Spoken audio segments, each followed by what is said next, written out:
Magandang araw po mga kababayan. Welcome po sa Pinilang Alakbayan. Sobrang pagod po ako. Galing po ako sa garage sale.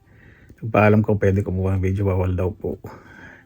Pero po kasi ng mga supot-supot at mga box na hindi nyo pwedeng buksan. Parang surprise po, garage sale, iba po. Parang moving out sale. Ganun po kasi sila dito pag na-move out isa nag-garage sale po, pupuntahan nyo po, tatanong nyo po yung address, pagpopost po sila sa online, ukay. Ito ko po nakita. Kaya pinunta ko ito, sobrang pagod po, masakit sa ulo kasi mahangin sa malamig. So, may nakita po ko isang supot halo-halo. Sabi niya hindi niya alam pa sa pinaghalo-halo niya. Alam, hindi niya alam kung ano yung mga value no, kasi wala siyang alam daw po sa mga silver. Pero alam niya daw yung gold. Hindi daw siya masyadong sa mga silver, sa mga bato-bato, yung mga gemstones. Pakikita po sa inyo yung nabili ko po isang supot. Matutuwa po kayo. Naway safe po ang lahat. Ayan po mga kabayan, ganyan lang. Hindi nyo po pwedeng buksan syempre. May presyo po yan. €3.50. So, nakapsa ko na po ito kanina. Syempre ito. Pagkita sobrang saya ko lang po. So nakita ko parang mga gemstone. Sabi niya parang namalag daw po. Ito. Alam niyo po kanina, sobrang saya ko po. Kasi nung naalog ko, nakita po kung mga hindi ko alam, parang sing-sing. Naisip ko agad, parang sing-sing o parang hikaw. Isang po natin.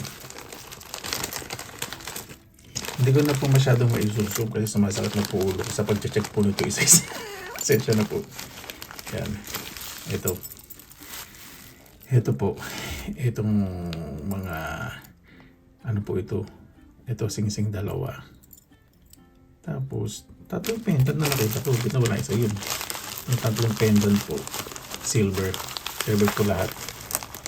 Meron po yung mark na ito 813 silver. Tapos ito po maliit sobrang liit po, nandito yun dito po yung mark ito 830 813 saka 830. Diba? Ano nga po, timbangin natin ito. Kasi po medyo may pa rin ako trauma po. Pahinga pa rin po ako ngayon. Kailangan ko daw pong maglalabas para kailangan ko daw po yun Ito po yung ginagawang libangan. Bakit natin yan 15 grams. Ganda na rin po yan. Kasi €3.50, more than 200 pesos. Ganun, mga 200 pesos something sa lahat po na yan. Diba? Ganyan po sila dito Kasi iba wala po talagang alam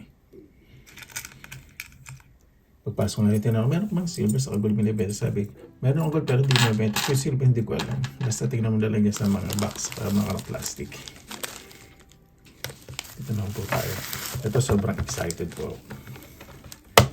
Meron ko kasi ditong gemologist Pag po kasi ko, pag bumibisita po ako, may nakakita ko sa ukay-ukay. Pupunta ako sa gemologist saka dun sa latero. Kasi tiniting ko mga alahas sa bato saka yung ginto saka ginto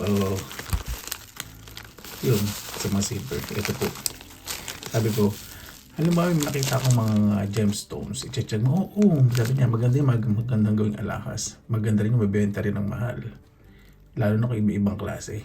Nagkataon naman po ito po yung nakita ko. Paki-comment din po kung ano po yung, kasi lang po yung alam ko po rito. Hindi ko pa po nare-research. Ito, birdstone ko po kasi ito. Ito, amethyst po ito. Birdstone ko po yan. Malinis na po siya, makintab. Sabi niya naman na to. Hindi ko naman po sasabihin ko kanina naman. Basta yung nagbigay po sa kanya. Mahilig po talagang gumawa ng mga handmade na mga alahas. Sa magkulik po ng mga precious stones, mga gemstones. Yan. Pag-comment po anong klaseng mga bato po yan. Close up po ito na amethyst. Kukunin ko lang po yung magkakapareho. Etong itim, hindi ko po alam. Sobrang itim eh. Mayroon po akong alam sa black na gantong makita hematite, pero hindi po sigurado kung hematite po ito Hindi po sigurado. Yan, medyo close up po. Yan. Sa mga gemstone expert, pag-comment na lang po. Karamihan naman po kasi sa mga gemstones, syempre, yung diamond pinaka-precious. Parang talagang luck charm, di ba?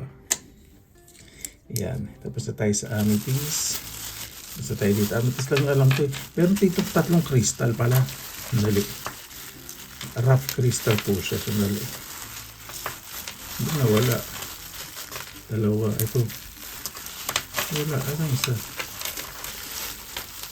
Ito. Ito pala ito. Ito. Magkiba po siya ng kulay. Ito. Medyo yellow-orange. Ito. White. Yan. Hindi ko po alam.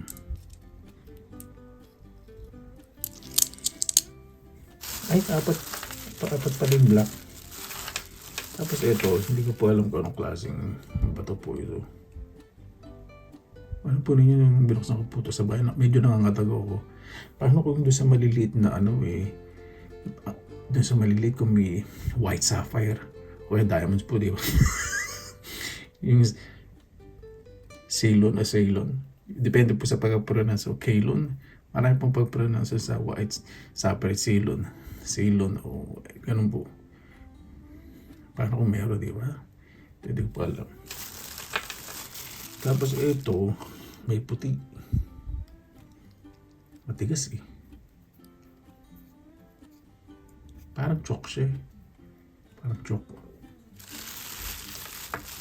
Tapos ito yung magkapareho. Ito amethyst din to. Malinis na. Malilinis po ito. Merong maliit na amethyst ito. Malinis na rin. Ito, hindi ko po alam kung amethyst po na hindi malinis o hindi pa po napapakintab. Hindi ko po alam kung ano to. Kasi medyo lighter ang color. Kasi compare sa amethyst na hindi ko po alam dahil malinis na to. Ito rough. Hindi ko alam ano po ito. Sarap pong tingnan Binaksan ko nga po ito. Sabi ko, mga gemstones tapos mayroon pang silver. Diba? Ganyan po talaga dito kapag nag-move out. Certain din nga po sila kasi pag nag-move out po sila dito, may support na po ng gobyerno. Ito po yun. Tapos ito may puti. Hindi ko po alam kung ano itong puting-puti na to. First time ko lang po nakita ng mga karamihan dito. Yung amethyst alam ko. Ito. Hindi ko po alam. Balis na rin siya makintab. Kinis. Parang pwede na siyang gawing pendant. O lucky charm. Hindi ko po alam kung pampaalis ng mga marites. Nakapaligid, mga nakasunghaw, mga ganun. Ito pareho itong dalawa. Ito, hindi ko rin alam kung ano to. Hindi ko alam kung anong bato to. Parang hindi naman siya gold eh. Iba kasi yung gold eh. Tuntua po kung nakita ko po ito. Sabi ko, hindi ito decorative stones. Mga to, gemstones. Tapos ito. Parang Himalayan salt po, pero hindi. Hindi ko po alam kung ano tawag dito.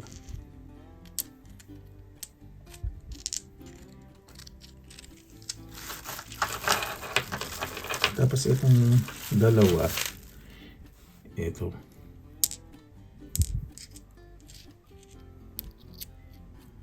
Hindi ko alam kung ano po ito.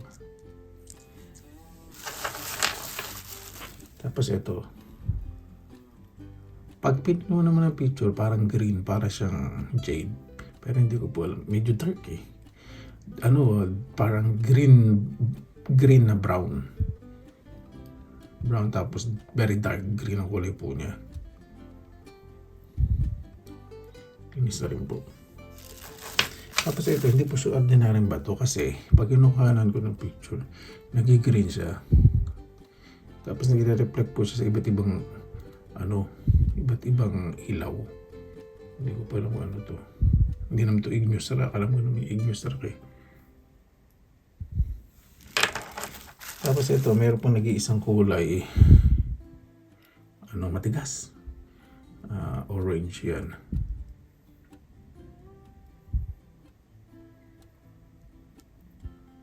Hindi po Tapos ito po, iba-iba kulay ito.